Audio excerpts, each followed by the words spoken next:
Bom dia. Ainda estão cá? Senão também me ia embora. Vamos orar.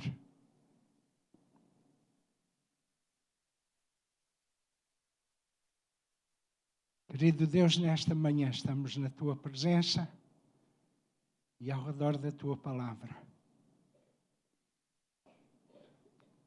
Esta é uma dificuldade tão grande.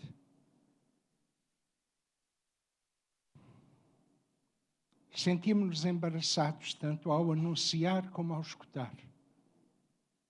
Mas, por favor, sabemos que o Teu Espírito está conosco e nos ajuda, nos guia em toda a verdade e nos faz lembrar as coisas que Tu ensinaste, que nesta manhã torne-nos a Tua palavra viva, Senhor.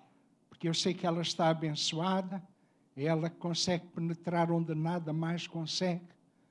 Mas faz a Tua obra em nós, por favor. Te peço isto, Pai, no nome de Jesus. Amém. Eu não estava disposto a dizer sobre o que é que eu ia falar, nem o tema, nem dar a passagem da Bíblia, porque eu queria vos contar uma história. No tempo em que eu vivi com Jesus, tínhamos experiências muito interessantes. Cada dia era diferente. Com Ele nunca tínhamos dias iguais.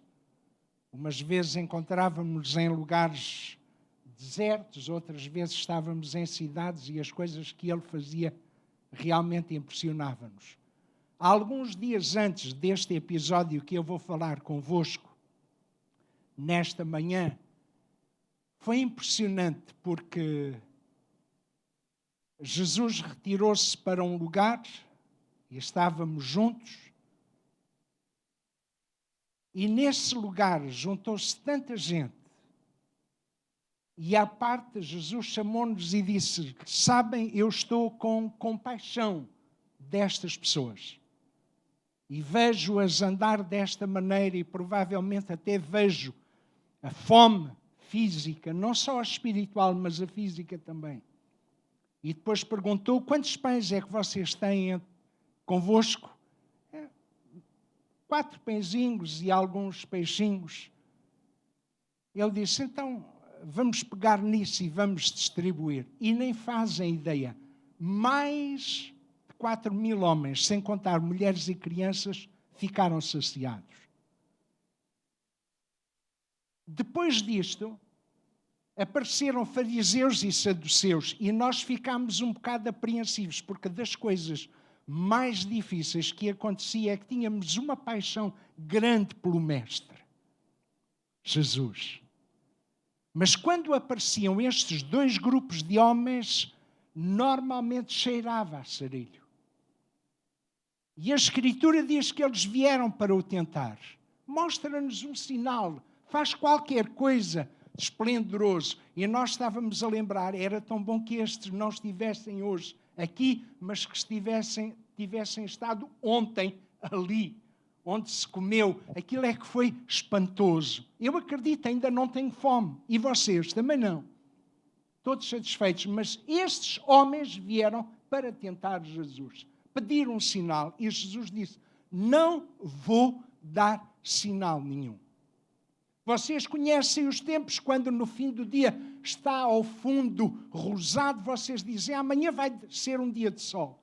Se de manhã está assim um bocado avermelhado, vocês dizem: hoje provavelmente vai haver tempestade. Então são uns hipócritas, conhecem os tempos e as estações, mas das coisas de Deus vocês não entendem nada.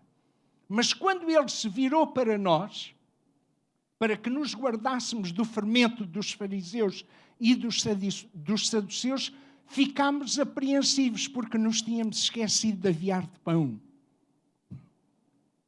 Esquecemos de trazer pão. E Ele falou no fermento e nós, como humanos, perto de um ser divino, ficámos assim um bocado...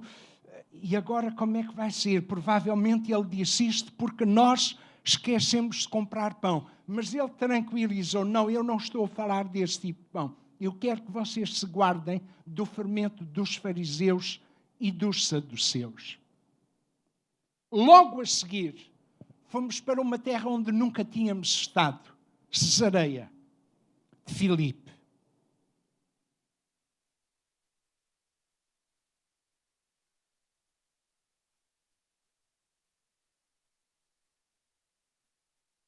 Pronto, eles já adormeceram. E chegando Jesus às partes de Cesareia de Filipe, interrogou os seus discípulos. Esta é uma parte em que eu tenho que confessar. E, aliás, todos nós, se tivermos coragem, quem é que gosta de testes? De exames, de provas? Ninguém. E quando Jesus se nos punha a fazer estas perguntas, nós pensávamos, não saímos daqui. Não há hipótese, não sabemos minimamente como responder. E a pergunta dele começou, quem dizem os homens ser o Filho do Homem? Essa é fácil. Essa é fácil. Porque essa não tem propriamente a ver conosco, mas com aquilo que nós ouvimos dos outros. Quando nós passamos pelas cidades, pelas aldeias, com este mestre por excelência, nós ouvimos as pessoas dizerem, olha, levantou-se um profeta entre nós. Este homem é maravilhoso, não há igual. Ninguém nunca ensinou como ele. Ninguém faz nada como ele. Bem, ele é extraordinário. Então, eles disseram, uns João Batista, outros Elias e outros Jeremias, ou um dos profetas. E pensámos que o assunto ficava encerrado por aí. Eu penso que nós ouvimos isto há pouco tempo, não foi? Sobre esta passagem. É verdade? Não. Acho que já se foram embora. Baixem só ligeiramente as luzes, porque dá-me a sensação de que se foi tudo embora. Ouviram há pouco tempo falar sobre isto? Pronto. É que no domingo, quando me foi pedido que eu viesse aqui, impactou-me aquela coisa, aquela história da igreja, aquele sketch feito pelas meninas, dos quais eu participei, mas sou um cavalheiro. E não estávamos a contar que Jesus se dirigisse a nós e dissesse, e vós, quem dizeis que eu sou? Se a outra pergunta era fácil, esta, Jesus não ouviu resposta de nenhum de nós. E vocês dizem, não, o irmão está errado. Porque houve resposta, mas nenhum de nós que estava ali respondeu, porque não sabia responder. A única resposta que veio foi alguém que disse, tu és o Cristo, o Filho do Deus vivo. Mas Jesus pôs logo a claro. Disse-lhe, bem-aventurado és tu, Simão Barjonas, porque não te foi revelado nem pela carne, nem pelo sangue, mas meu Pai. Então quem respondeu à pergunta não foi nenhum dos que estava ali, porque não sabemos como responder. Não sabemos dizer bem qual é a nossa opinião, porque se perguntarmos, cada um de nós dá o nosso parecer. E somos bons a dar opinião, ou não? Ótimos. E nem precisam de pedir que nós damos logo. Somos fantásticos nesse aspecto. Mas Jesus sabia que a resposta não tinha vindo de nenhum daqueles homens. E depois ele diz assim, também eu te digo que tu és Pedro, e sobre esta pedra, Cristo, eu edificarei a minha igreja. E às vezes nós pensamos que quando falamos de igreja, falamos de edifício. É um equívoco, é um engano. Está bem? No próximo mês há muita gente que se vai reunir num lugar aqui perto, algures perto. Sim, é mais perto do que em Berlim ou no Luxemburgo. E dizem que há um santuário. Santuário é este lugar. Aqui é que é um santuário, onde estão os santos do Senhor. Ali é um lugar, é uma igreja. É porque a religião força as pessoas a irem lá.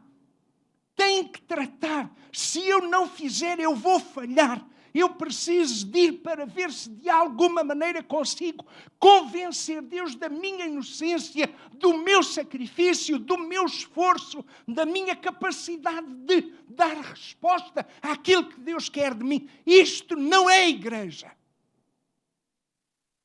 Jesus disse, eu edificarei a minha igreja. E que eu saiba, Jesus é cabeça da igreja. Então o restante é corpo, não é edifício. E o corpo é formado por muitos membros. Está aqui alguém? Então a igreja é um organismo vivo, é composto de gente. E ele disse, as portas do inferno não prevalecerão contra ela. Dá uma missão a Pedro. A ti eu vou dar as chaves do reino dos céus. O que ligares na terra será ligado nos céus e tudo o que desligares na terra será desligado dos céus. Ou desligado nos céus. E há quem pense que Pedro anda aí com um molho de chaves e pode ser facilmente subornado. E até é. Aos homens nós subornamos, mas a Deus dei a ideia. Deus não se deixa convencer da sua inocência e não vá lá com cheque em branco porque também não dá. Porque pode não ter fundo. E aliás, mesmo que tenha algarismos com 6 ou 7 números, não tem fundo. Porque na plenitude dos tempos Deus enviou o seu Filho para remir a nossa vida. Remir significa pagar o preço que nós não poderíamos pagar. A Igreja de Cristo é edificada por Ele, mas tem que haver um acontecimento importante. Logo que eles souberam que o Pai tinha revelado ou dito através de Pedro aquilo que tinha acontecido, Jesus sabia, não foste tu és um homem bem-aventurado, como Maria foi. Bem-aventurada és tu entre as mulheres, porque foste escolhida. Pedro foi escolhido para dizer, tu és o Cristo, o ungido, o Filho do Deus vivo. E Jesus disse, mandou, não disse, vocês não dizem a ninguém que eu sou o Cristo. Alguns já estão a dormir, graças a Deus. Tenho uma capacidade. Não, a tranquilidade que Deus dá a este povo é fantástica. Eu não sei o que é que vocês fazem de noite. Não descansem, não. E depois querem trabalhar, não têm força. Mas eu não me importo. Se não quer estar para ouvir, descanse em paz. Deus o abençoe. Mas há alguns que estão a tirar proveito. Mas era bom que fôssemos todos. E até mesmo aqueles que nos escutam através da rádio ou até através daqueles que nos veem através da internet. Estão cá? Então, por favor, apertem os cintos porque vamos levantar voo. Porque a parte pior está para vir. Não tem a ver com o cor. As coisas boas de Deus vêm no final.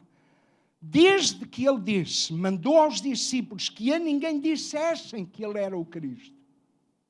E depois disse, desde então começou Jesus a mostrar aos seus discípulos que convinha ir a Jerusalém e padecer muito dos anciãos e dos principais dos sacerdotes e dos escribas e ser morto e ressuscitar ao terceiro dia.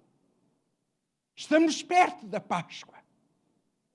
Mas não há igreja sem ressurreição. Foi-se tudo embora, ver se ele está mesmo no sepulcro ou não.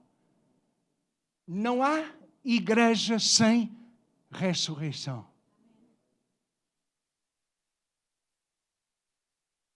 Ele disse, eu vou padecer, eu vou ser morto. Mostrou aos discípulos.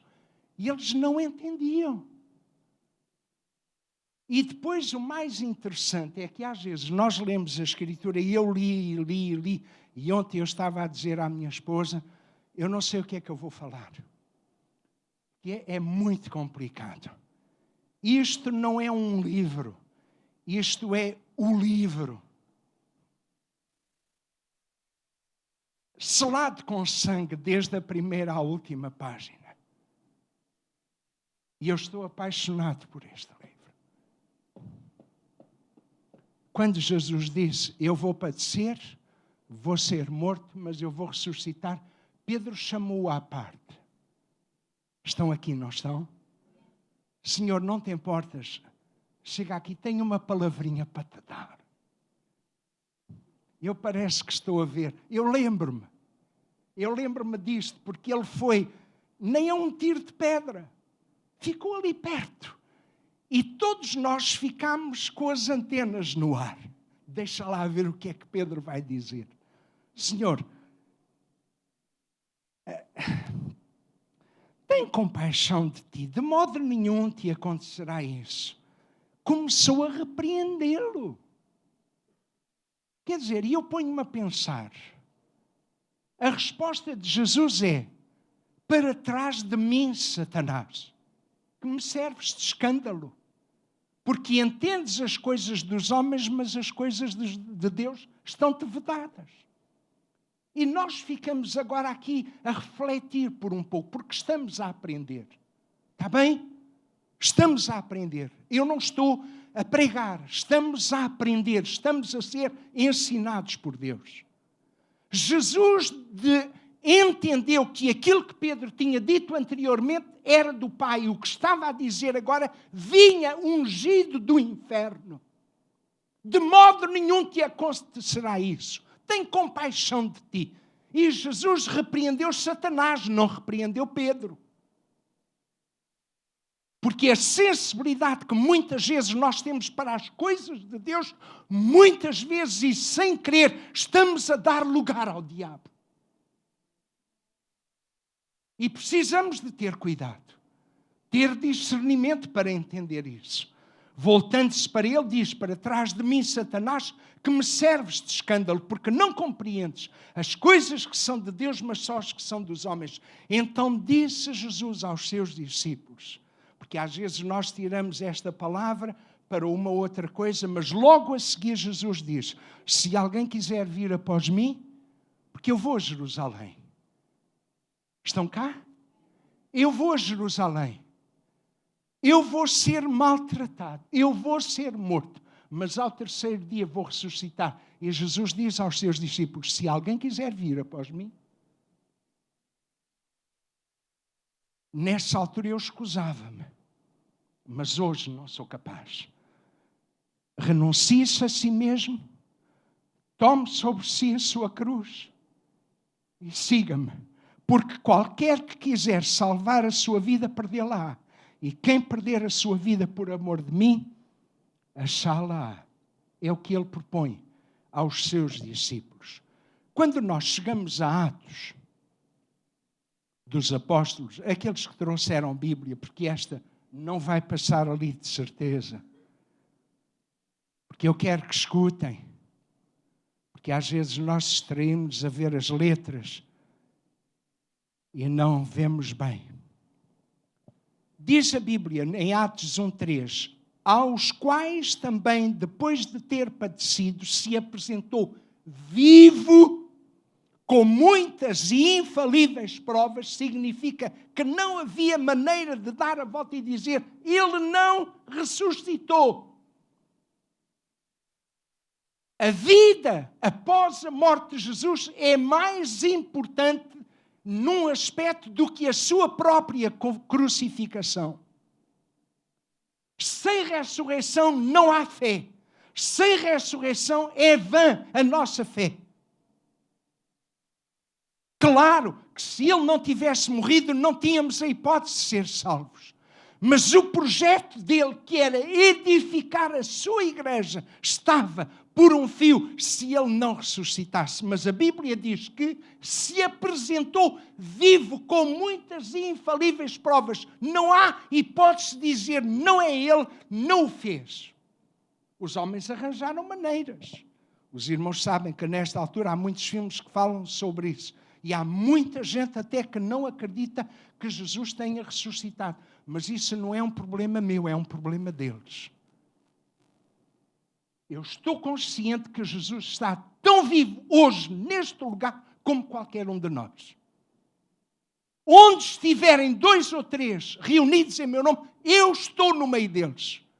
Não vos deixarei órfãos, voltarei para vós. Está aqui. E ele disse que se apresentou por espaço de 40 dias falando do que respeita ao reino de Deus.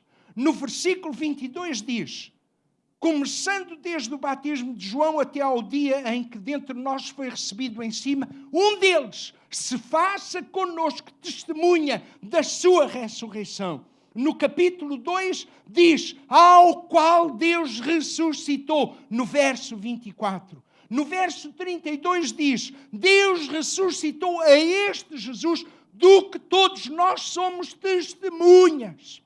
No capítulo 3 diz, qual Deus ressuscitou dos mortos do que nós somos testemunhas. Vamos ao capítulo 3, verso 26, diz, ressuscitando Deus a seu Filho Jesus. No capítulo 4, verso 2 diz, doendo-se muito que ensinassem o povo e anunciassem em Jesus a ressurreição dos mortos. No verso 10 diz, seja conhecido de todos vós e de todo o povo de Israel, que em nome de Jesus Cristo Nazareno, aquele a quem vós crucificastes e a quem Deus ressuscitou dos mortos. No verso 32 diz, e os apóstolos davam com grande poder testemunho da ressurreição de Jesus. E não vou ler mais, porque senão ficaríamos aqui até amanhã. Os discípulos não tiraram o corpo. Como é que eles estavam dispostos a dar a sua vida por alguém que eles sabiam que estava ali numa gaveta ou num lugar qualquer? Jesus estava vivo para edificar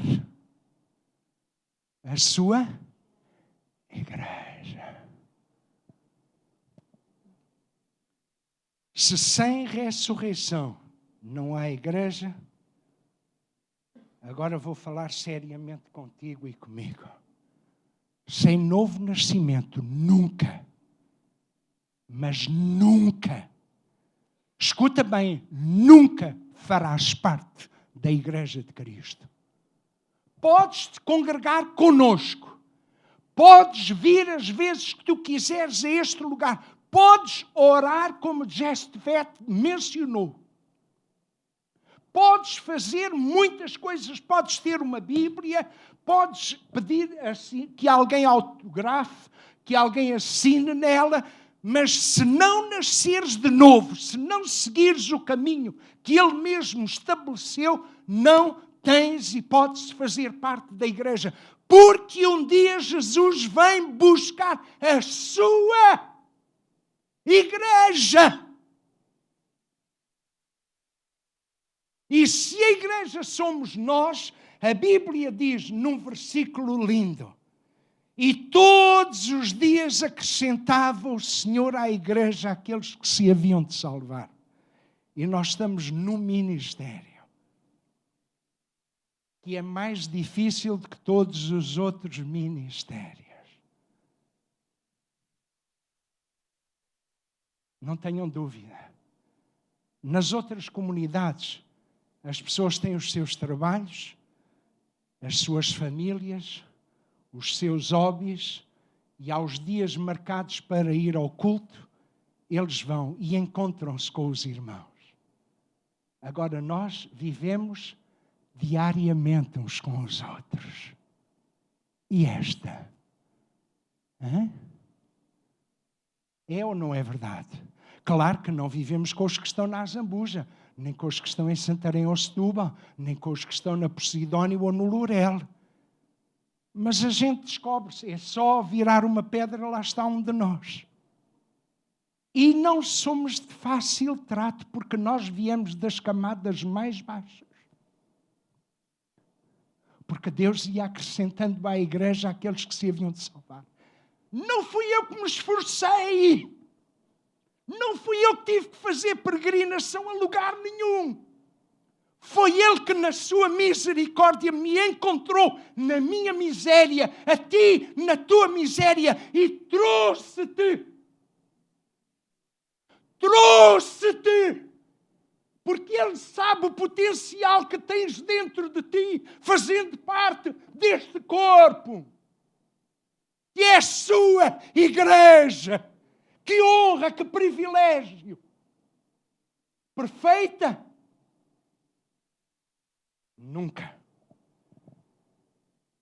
Porque é que precisamos de entrar nela por um novo nascimento? Porque a Bíblia diz, quando eles souberam que tinham morto a Jesus, eles disseram: que faremos, varões e irmãos?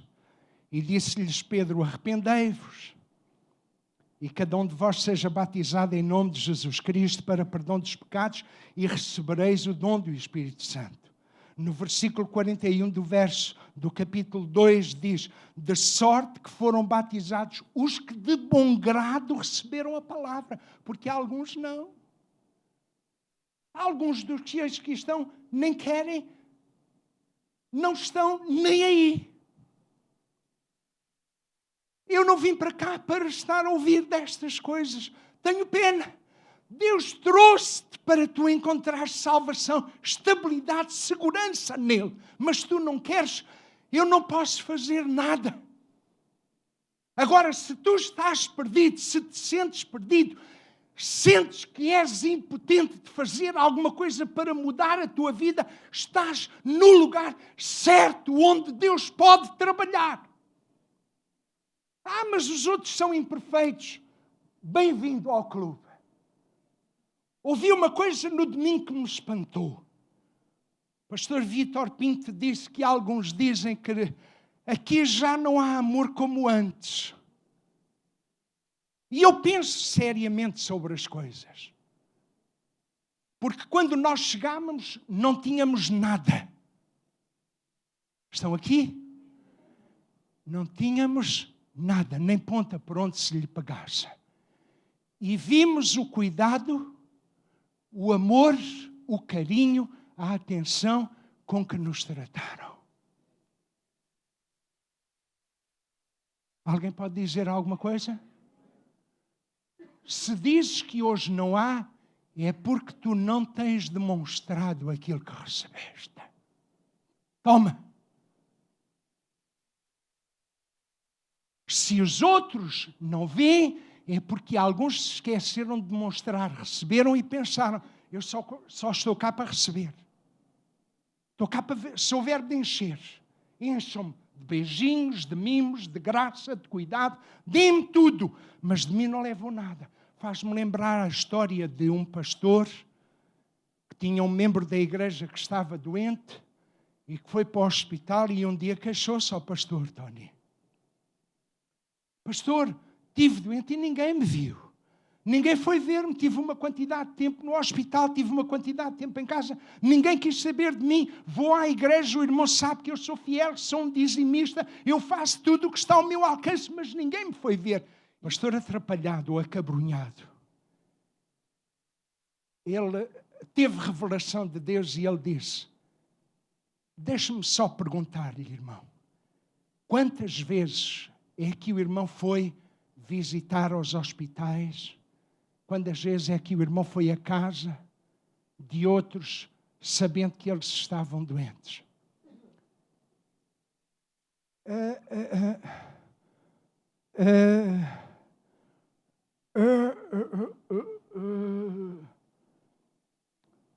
Nunca foi, pois não?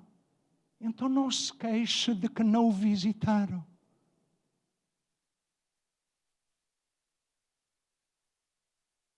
Agora que estamos aqui para ser trabalhados, estamos à imperfeição em nós, e eu vou mostrar, porque esta é a parte mais importante, porque edificar a igreja é fazer com que Cristo seja visto na minha vida e na tua vida. Não penses que é difícil contigo, porque eu estou há 40 anos nisto. Deus ainda me tem na base, naquela mesa do oleiro, e ainda está a trabalhar na minha vida. Se tu começaste agora, não fiques triste. Aquele está há mais tempo, é mais difícil. Pois estou, mas Deus está a fazer um trabalho daqui. Quando Ele expuser, tu vais ficar de boca aberta. Quando os homens começarem a ver o trabalho que Deus está a fazer na tua vida, vão ficar de boca aberta. Quando os teus familiares começarem a reparar na graça, no cuidado, no teu falar, no teu agir, no teu pensar, na maneira como tu amas e expressas isso, eles vão cair que nem tordos. A Bíblia diz que eles perseveravam unânimes todos os dias no templo. Aqueles que foram salvos no dia de Pentecostes. Vocês dão-me mais um tempo, eu não sei quanto tempo tenho. Nem sei se acabou. Não, no meu relógio ainda está a trabalhar. Aqueles que foram salvos no dia de Pentecostes não estão aborrecidos ainda, pois não? Quando estiverem, façam sinal que eu saio sem dificuldade. Mas eu tenho necessidade de falar isto. Sem brincadeira, com toda a seriedade. Aquela gente que foi salva no dia de Pentecostes, todos os dias iam ao templo para orar. A Bíblia diz que no templo era posto todos os dias um homem coxo a pedir esmola. A igreja. Jesus veio edificar a igreja e aqueles que foram salvos, que já estavam a ser trabalhados por Deus, temos tudo em comum, é tão bom estar aqui. Vamos à igreja. Trazes a oferta, trazes o teu dízimo, trazes cânticos e louvor e gratidão no teu coração. Estás em dificuldade, mas vais expressar isso a Deus. Estás em luta. Hoje, pela graça de Deus, não me dói a coluna. Louvado seja o nome do Senhor. Louvado seja o nome do Senhor. Louvado seja o nome do Senhor. Todos os dias iam orar ao templo, mas passavam de largo porque estava lá um homem coxo e nós não temos dinheiro. Isto aqui, nós vivemos pela fé. Pedro e João viram o homem e disseram: olha, nós não temos prata nem ouro, mas o que temos isso te damos. Em nome de Jesus, levanta-te e anda. E pegando no homem, o homem ficou são. Isto é igreja. É Deus fazer milagre. Mais adiante nós encontramos um José Barnabé, que tinha propriedades e pensou, bem, como nós vivemos numa comunidade, eu vou vender estas propriedades e eu vou dar isto aos apóstolos para que eles distribuam, para que ninguém tenha necessidade. É bonito, não é? A obra que Deus faz no coração. Mas depois apareceu um casal chamado, deixem-me ver se me lembro, porque isto foi há tantos anos e a minha memória...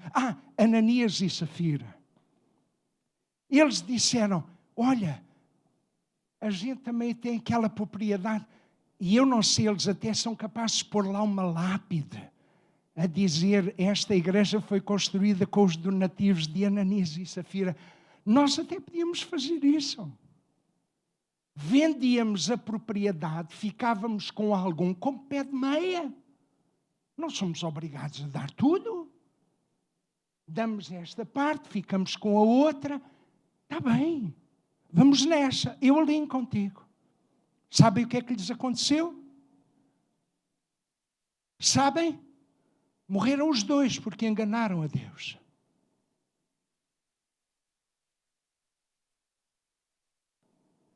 Para fazer, faça o que é de excelência.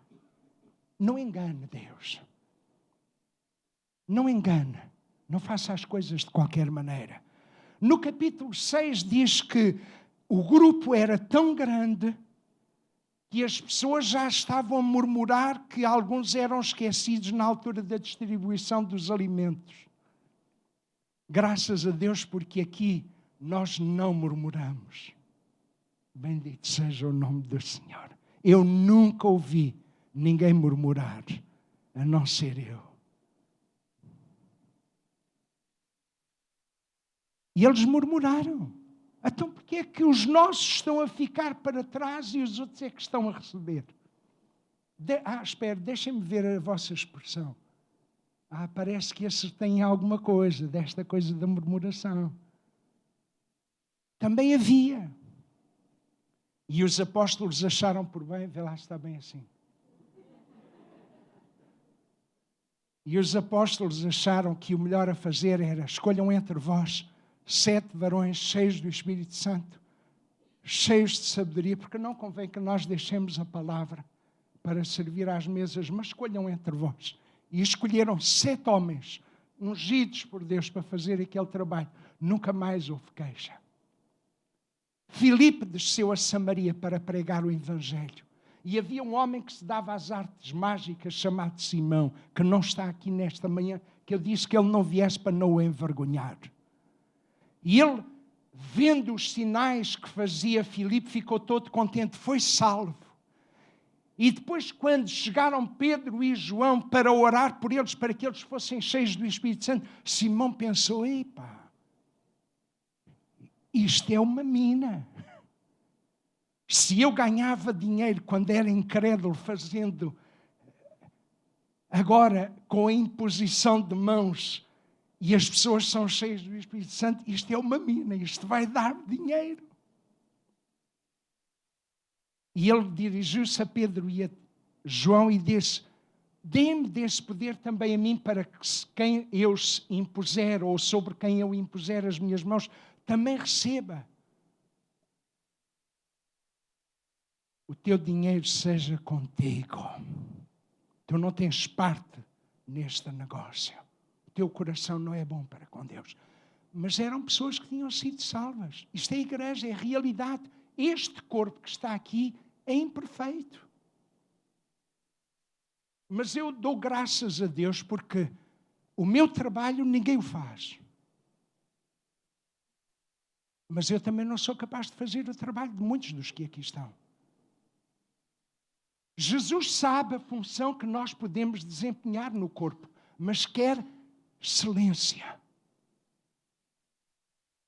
Estás a ser edificado como igreja de Jesus, para refletir a sua imagem. Nunca vamos ser uma igreja perfeita. Eu não sou. Estou numa igreja que não é porque eu estou aqui. Mas Deus está a trabalhar em nós. Está a aperfeiçoar. Está a limpar. Mas isto só é possível quando tu começares a descobrir que por ti mesmo não és capaz. Aqui, na vida cristã, não se sobe a pulso. Se eu cheguei aonde cheguei, foi a pulso. Ninguém me empurrou. Estás onde estás e tens o que tens pela graça de Deus.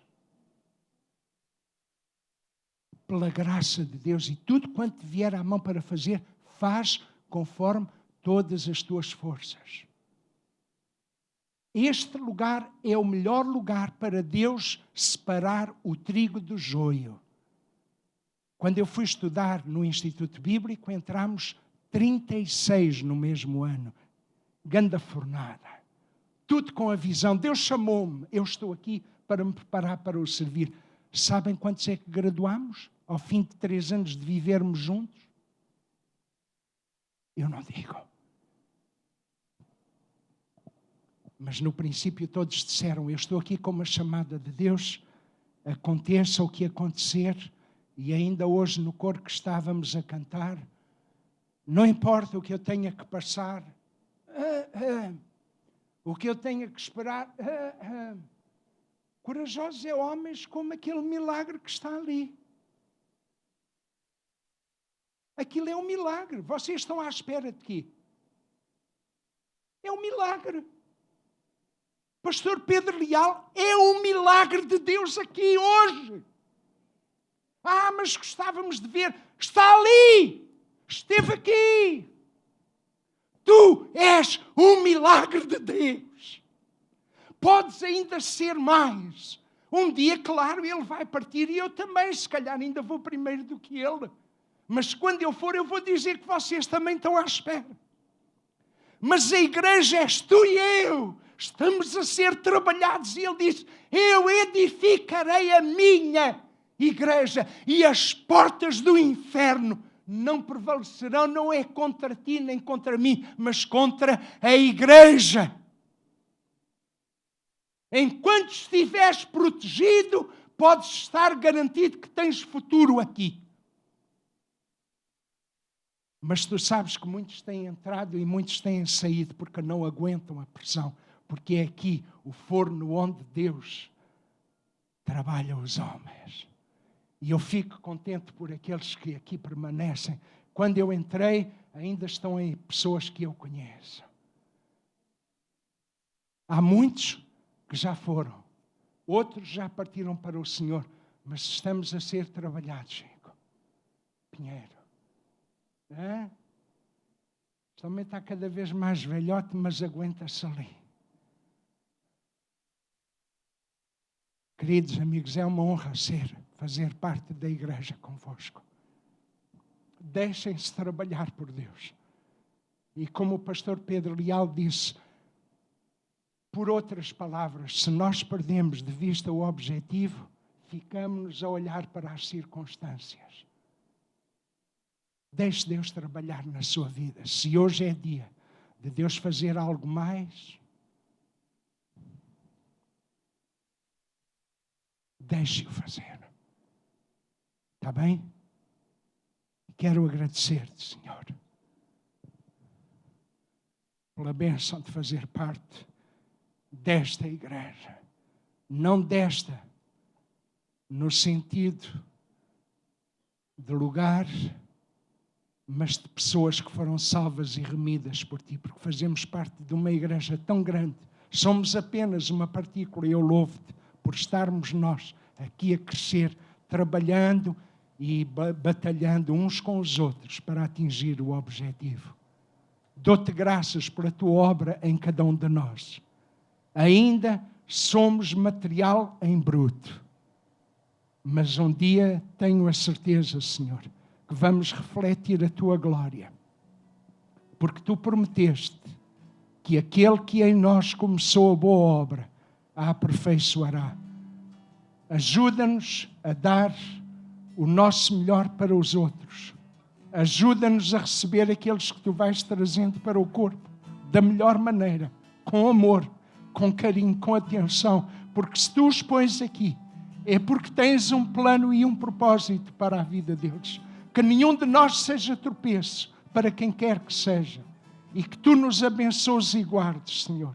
A cada um dá ânimo, dá coragem, dá saúde, dá alento, dá gozo e satisfação, porque nós somos teus. Podemos não ter nada, mas temos Jesus, temos tudo. Eu oro para que a tua graça seja grande e abundante sobre os meus irmãos. E de uma maneira especial peço também por os nossos irmãos que foram a Toledo. Que na viagem de regresso tu os guardes e os protejas. Todos os que estão ali, Senhor, sejam abençoados e venham cheios da tua unção para trazer também bênção ao teu corpo. Aceita a gratidão do meu coração por estes meus amados, Senhor, por sermos teus, no nome de Jesus.